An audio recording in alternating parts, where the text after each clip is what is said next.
Assalamualaikum warahmatullahi wabarakatuh. Halo teman-teman semuanya, perkenalkan nama saya Rahmi Nur Rahman dari jurusan Pendidikan Fisika Universitas Siliwangi. Pada video kali ini, saya akan membahas tentang konsep gelombang mekanik. Adapun capaian pembelajarannya yaitu siswa mampu memahami tentang konsep gelombang mekanik. Untuk tujuan pembelajarannya yaitu siswa mampu menjelaskan tentang pengertian gelombang mekanik. Siswa mampu menjelaskan tentang macam-macam gelombang mekanik dan juga siswa mampu menjelaskan karakteristik gelombang mekanik. Teman-teman, apa yang kalian pikirkan saat mendengar kata gelombang? Mungkin kalian akan langsung terbayang tentang ombak di laut atau suara dari sebuah alat musik. Nah, kali ini kita akan membahas tentang sebuah konsep fisika yang sangat menarik. Gelombang adalah getaran yang merambat dari suatu titik ke titik lainnya melalui suatu media atau ruang hampa. Gelombang ini tidak bisa bergerak di ruang hampa loh. Jadi, medium apa saja yang bisa digunakan, mulai dari udara, air, hingga benda padat seperti pegas. Gelombang dapat merambat pada medium udara. Di sini ada mobil ambulans yang mengeluarkan suara sirine. Karena di sekitar mobil tersebut ada udara atau gas, maka orang di sekitar ambulans akan mendengar suara sirinenya. Kemudian, gelombang dapat merambat pada zat padat. Waktu kita masih kecil, kita sering melakukan percobaan telepon kawat. Melalui kawat tersebut atau tali tersebut, bunyi bisa ditransferkan atau dirambatkan. Selanjutnya yaitu gelombang dapat merambat pada zat cair. Ketika sebuah benda dijatuhkan ke dalam air, benda tersebut akan menyebabkan gangguan pada permukaan air. Gangguan ini berupa gelombang permukaan yang menyebar dari titik jatuh benda ke arah sekelilingnya. Gelombang ini dapat berupa gelombang yang terlihat seperti riak kecil yang melingkar yang bergerak menjauhi titik jatuh benda. Gelombang mekanik adalah sebuah gelombang yang dalam perambatannya memerlukan medium. Artinya, gelombang ini bergerak karena partikel-partikel dalam medium tersebut bergetar. Sebagai contoh, coba bayangkan kalian menggoyangkan ujung selingki. Selingki tersebut akan bergerak dan gelombang akan merambat sepanjang selingki tersebut. Selanjutnya ada macam-macam gelombang mekanik berdasarkan arah rambat getarnya. Yang pertama ada gelombang transversal dan yang kedua ada gelombang longitudinal. Gelombang transversal adalah jenis gelombang di mana arah getaran atau pergerakan partikel medium tegak lurus terhadap arah rambat gelombang itu sendiri.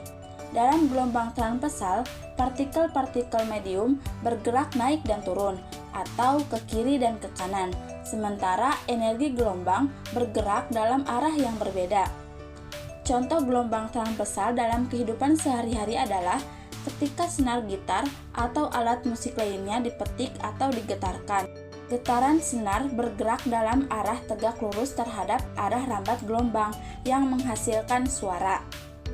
Sebaliknya, gelombang longitudinal adalah jenis gelombang di mana arah getaran partikel medium sejajar atau searah dengan arah rambat gelombang itu sendiri.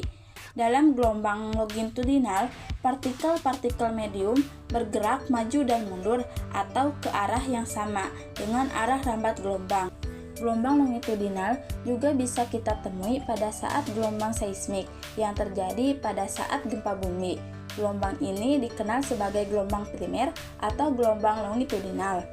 Gelombang ini menyebabkan gerakan maju dan mundur pada partikel-partikel medium di dalam bumi, seperti batuan dan tanah. Selanjutnya ada karakteristik gelombang mekanik. Yang pertama ada amplitudo. Amplitudo adalah jarak maksimum partikel medium dari posisi keseimbangannya. Semakin besar amplitudo, semakin besar juga energi yang dibawa oleh gelombang. Contoh pada gelombang suara, amplitudo yang besar akan menghasilkan suara yang lebih keras. Yang kedua, ada panjang gelombang. Panjang gelombang adalah jarak antara dua titik berturut-turut yang memiliki fase yang sama, seperti jarak dari puncak gelombang satu ke puncak gelombang berikutnya. Panjang gelombang juga bisa didefinisikan sebagai panjang, satu puncak dan satu lembah dalam tali yang dilambangkan dengan lambda. Rumus umum dari panjang gelombang yaitu lambda sama dengan V per F, di mana V merupakan kecepatan dan F merupakan frekuensi. Yang ketiga yaitu periode. Periode adalah waktu yang diperlukan oleh satu gelombang untuk melewati titik tertentu.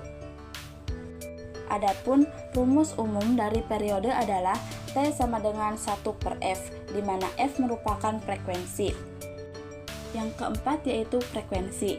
Frekuensi adalah jumlah gelombang yang melewati titik itu dalam 1 detik. Semakin banyak gelombang yang melewati dalam waktu singkat, semakin tinggi frekuensinya. Rumus umum dari frekuensi adalah F sama dengan 1 per T, di mana T merupakan periode. Yang kelima ada kecepatan gelombang. Kecepatan gelombang adalah jarak yang ditempuh oleh gelombang dalam 1 detik. Kecepatan gelombang bergantung pada sifat medium tempat gelombang itu merambat. Adapun rumus umum dari kecepatan gelombang yaitu P sama dengan lambda per T atau P sama dengan lambda kali F.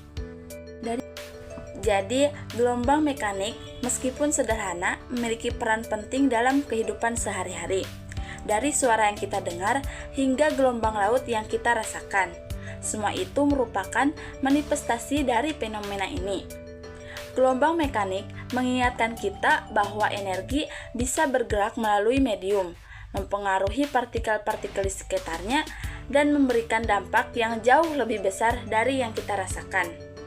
Mungkin sekian penjelasan dari saya. Terima kasih atas perhatiannya. Mohon maaf atas segala kekurangannya.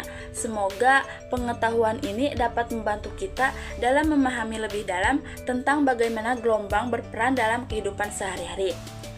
Sampai jumpa di video berikutnya. Wassalamualaikum warahmatullahi wabarakatuh.